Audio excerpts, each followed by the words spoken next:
The baby-faced Swedish gangster rapper Einar had built a serious buzz for himself in the years preceding his tragic fate. However, his position in the gangster rap scene and his proximity to real gangsters running the suburbs of Sweden was both part of the appeal and a serious threat. Spending time during his come-up in the Darlen district in Stockholm, he would rub shoulders with the infamous street crew, the Darlen Network, building a friendship with an alleged former leader of the Darlen Network, Patty, who became Einar's manager, along with another alleged member called Chapo.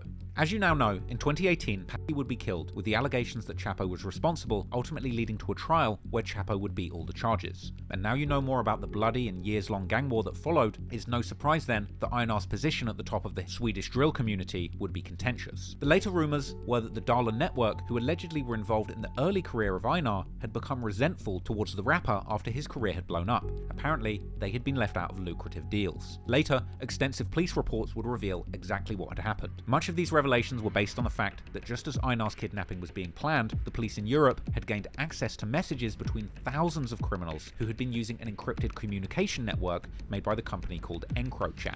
These messages showed that between the 30th and 31st of March 2020, Yasin was working together with members from both the Darlen and Vårby networks to kidnap Einar. Yasin's job in the plan was to lure Einar, who thought that the two were on good terms with him, to a location where he could be kidnapped. Later messages would provide a shocking revelation, when one of the people involved in the plan would write a message saying that Yasin will do Einar like poi, implying that Yasin had indeed lured his childhood friend out the night that he was murdered. However, on the night that Yasin was supposed to lure Einar to a specific location, he would get paranoid after he was stopped by the police in the early morning of the 31st of March during a visit to a 7-Eleven. After a taxi driver had reported giving a ride to a group of nervously acting men who possibly had a weapon. After this search, at this stop, the police would indeed find a gun on Yasin, but this gun would turn out actually to be a replica which Yasin had claimed he was only carrying for a music video shoot. Also that night, another gang member involved in the plan, a former youth soccer star, Ilja Djurkovic, who had played in Sweden's under-17 national team before suffering an injury and getting deep into the gang life with the Vårby network, would find the police snooping around his apartment, making him suspicious.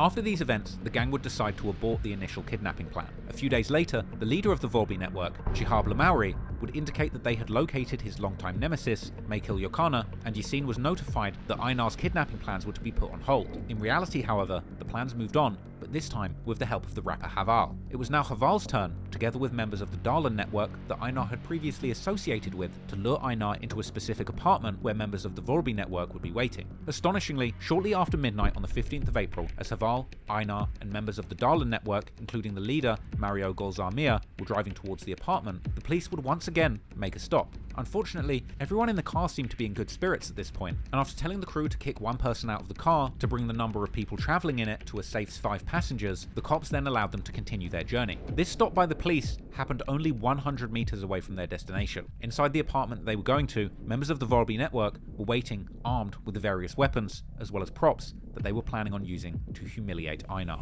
Once again, in another shocking display of brutality that I have never seen in any gang story from Australia to Chicago, these gangsters would hold Einar captive, forcing him to dress up in women's clothing and drink from a dog bowl amid beatings whilst photographs were taken.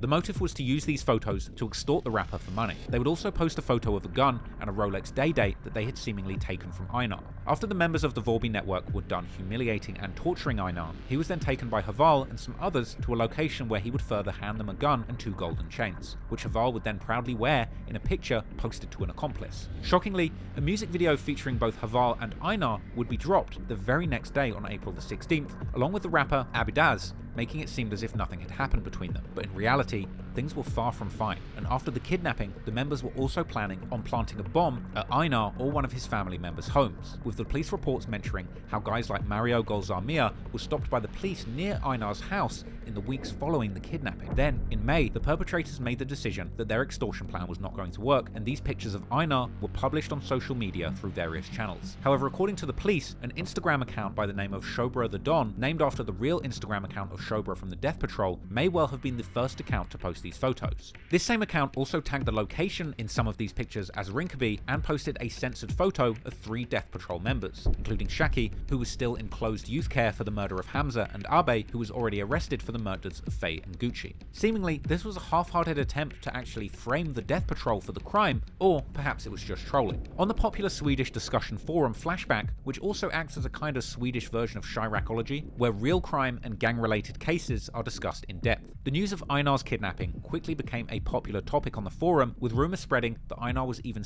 assaulted in the attack, with many trolls on the forum taking the news with glee. Some people were happy about what had happened to Einar due to the fact that a lot of his haters felt that he was faking his gangster image and suggesting that he had now gotten a real taste of the lifestyle that he claimed to live, with one commenter saying, "Thug life, surely that's what he wanted, now he got his way, congratulations." There was also immediately much speculation about who had been behind the kidnapping, with one of the first suspects rather randomly being none other than Leo Chinese Carmona, the founder of Sweden's first gangster rap group Kartellen, the Cartel. However, despite numerous possible culprits being discussed and speculated about, the rumours that the Death Patrol was behind the kidnapping were immediately shut down. Einar himself would reply to the media storm with a short video where he simply stated, "Anyone can get kidnapped," and that this wasn't going to change or stop anything. Yo, vad händer Instagram, eran broder här. Walla, jag har en sak att säga till er bara. Alla där ute kan bli kidnappade, alla där ute kan bli slagna, alla där ute kan bli, jag vet inte vad brorsan, men Benny, man mår bra, ni ser,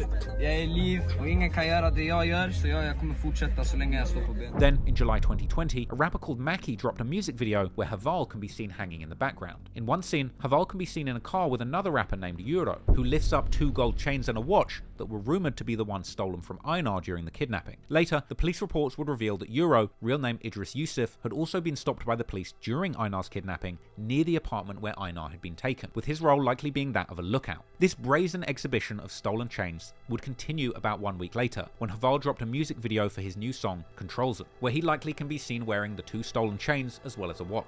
These rather subtle flexes by the perpetrators were missed by many fans and online detectives following the case, but not by the police, who were following their every move after having received the EncroChat logs in the spring of 2020, likely shortly after the kidnapping had taken place. Then, in September, they moved in and arrested the ex-footballer Ilya Jok together with several other people from the Volby network. In early December, it was reported that Haval was also in custody, followed by Yasin, who would be arrested at the end of the month. The media was not reporting which rapper Yasin was accused of kidnapping, although the fact that it was Einar was obvious to anybody familiar with what was going on. But his arrest, at the height of his career, caused a major public debate about the influence of the new wave of gangster rappers in Sweden, particularly right-wing politicians who demanded that Yasin's music should be removed from streaming platforms like Spotify, as well as suggesting that he should be banned from all musical award ceremonies. Meanwhile, more left-leaning voices argued about how this gangster rap in Sweden had become an artistic way to reflect on the real surroundings of people from poor backgrounds coming up in these areas. Ultimately, the gang war was heavily impacting the music industry at this point, whether the authorities, politicians, or newspapers liked it or not. The battles between these famous gang-affiliated rappers had become like a twisted reality show that Swedish citizens were following with sick interest. Unfortunately, however, for the actual rappers and gangsters involved, this was not a game.